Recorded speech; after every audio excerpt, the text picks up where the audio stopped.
So what does that do? That would affect in the shape of the plane. Surely it does. Now, between these two statements, gravity is less, it affects the shape of the plane. There are a number of other missing links now you have to fill up. Okay, maybe the necessary forces of the subatomic particles which are there.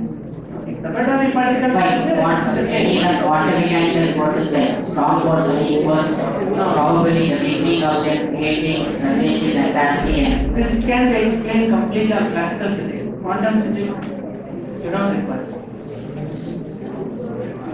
I don't think I can give a classical explanation for that, but it might be a quantum explanation. There is no quantum mechanical explanation for this.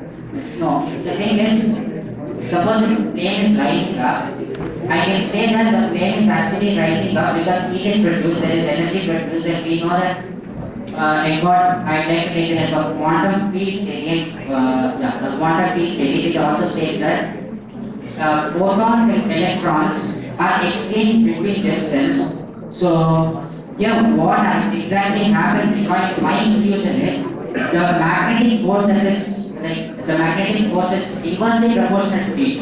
When there is more heat, the magnetic strength, the magnetic field strength decreases. Like suppose if I take a bar magnet and put it in front of a candle flame, the field strength of the magnet will decrease. Similarly, the field strength of the particular electron will decrease, and that decrease in the field strength will help the particular atom to reach a higher state of energy, which will excite it. But the thing is, gravity is pulling it downwards, and we have inertia, a very common tendency. Here, this particle is too overexcited that it goes against the inertia and probably bounces up. So that's the reason we might be having a wave coming up or the shape. Unfortunately, it is not this complicated. Listen up. See, here is an important thing that as students of science may have to keep in mind. If you have several explanations to a phenomenon, several ways of explaining a phenomenon, then you always go with that which is least complicated. Okay? Now, he said many of the things which are quite correct about quantum mechanical things, but those are not the things which are appropriate in this context. Okay? Now, let us just look at it. We have the shape of the flame here, and as I told you, this is entirely along the convection pattern, the pattern in which the material is being convected out. For convection to be there, you must have buoyancy.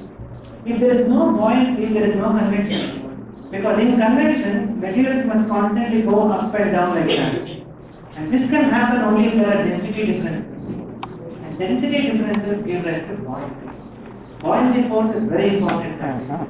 If there is no buoyancy, no convection, if this room became hot, it would remain hot forever.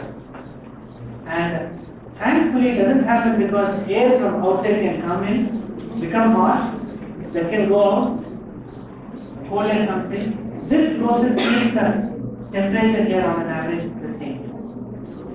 And for that, atmosphere is very important.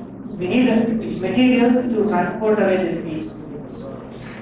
In a space station, you don't have an atmosphere like you have here in this room. So the convection is not the process by which the heat is being transported there. In a space station, what happens is this. It's extremely difficult to light up a candle in a space station in the first place. Okay? Because there is no oxygen surrounding that. So you have to take a small container containing oxygen, inject oxygen and the fuel both like you do with the Bunsen burner, pre-mix the fuel and oxygen and then light it up. And when you do it, this convection is there because of buoyancy differences. And the buoyancy difference comes because of the weight differences. And weight differences come because of gravity. In a space station, the gravity is artificially reduced. I am stressing the word artificially because the height at which the space stations are located, about 300 kilometers from the surface, gravity doesn't become zero. Because of the centripetal acceleration, artificially it becomes very close to zero. It's not zero again, it's microgravity. So by a million times the gravity becomes artificially weaker. So what happens is, there are no weight differences, there are no buoyancy forces in space station, and as a result, there is no up, there is no down in space stations. There is no way you can distinguish. The flame also cannot distinguish between down and up. It is equal in all directions. So when you extend this burning equally in all directions, what will be the shape that you get? A sphere. So that's why you get. And having brought